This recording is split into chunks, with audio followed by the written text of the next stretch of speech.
আজকে এখানে মহিলাদের সংখ্যা দেখুন, যে কোনো জায়গায় আমি যাই, আজকে মহিলাদের সবচেয়ে বেশি। আমাদের এটা দেখলাম যে মহিলারা, এর আগের একটা প্রোগ্রামে গেছিলাম, মানে 100%ই মহিলারা রক্ত দিচ্ছেন। আজকেও হয়তো এখানে অনেক মহিলারা দেবেন। তো মহিলাদের আমাদের আজকে 50% পপুলেশনে, তো আমরা এই যে সবাইকে নিয়ে যাওয়া, সবাইকে একসাথে নিয়ে যাওয়া, যাদের অধিকার সেই অধিকার আমরা দেব। রাজনীতির নামে রাজনীতি করবো না, প্রকৃত অর্থে মিথ্যা না বানিয়ে, নাটক না করে সুন্দরভাবে রাজনীতি করলে ভালো লাগবে, মানুষ অ্যাকসেপ্ট করবে।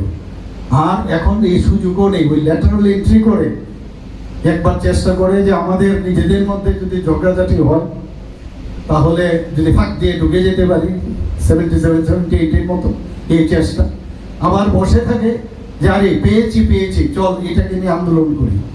আরে আন্দোলন সলিউশনের পথ না, আন্দোলন করবে কিন্তু সেটার মধ্যে স্বচ্ছতা থাকতে হবে এবং বানিয়ে একটা মানুষের মনের ভিতর একটা ভুল ধারণা ঢুকিয়ে এগুলো করা। তো এগুলো হবে, মাননীয় প্রধানমন্ত্রীজিও এইগুলো দেখছেন আমাদের যুব সমাজকে নিয়ে।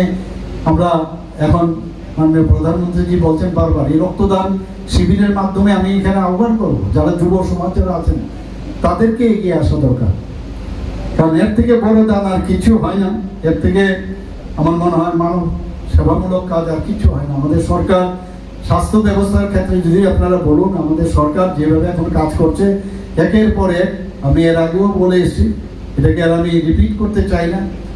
আর আপনারা জানেন যে এখানে একটা যে কাশারিপট্টির এখানে আমরা একটা যে নতুন কর্পোরেট স্টাইলের 50 শয্যা 20 একটা হসপিটাল খুলেছি।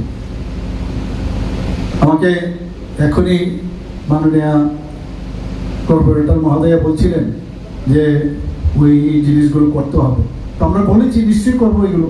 এবং এই অত্র এলাকার মানুষের কত সুবিধা হবে, এবং সবচেয়ে সুবিধা হলো যে আপনার কোনো রকম মানে যে প্রেসক্রিপশন নিয়ে যেতে হবে না, আপনার এখানেই সব আছে, ইনবিল্ট সব, মানে ডিজিটাল ব্যবস্থার মাধ্যমে আপনি খালি যাওয়া, আপনি বলবেন যে আমার এই নাম্বার, স্ক্যান করে আপনাকে পুরো ইতিহাস দিয়ে দেবে, এখন আপনার কি সমস্যা বলবেন।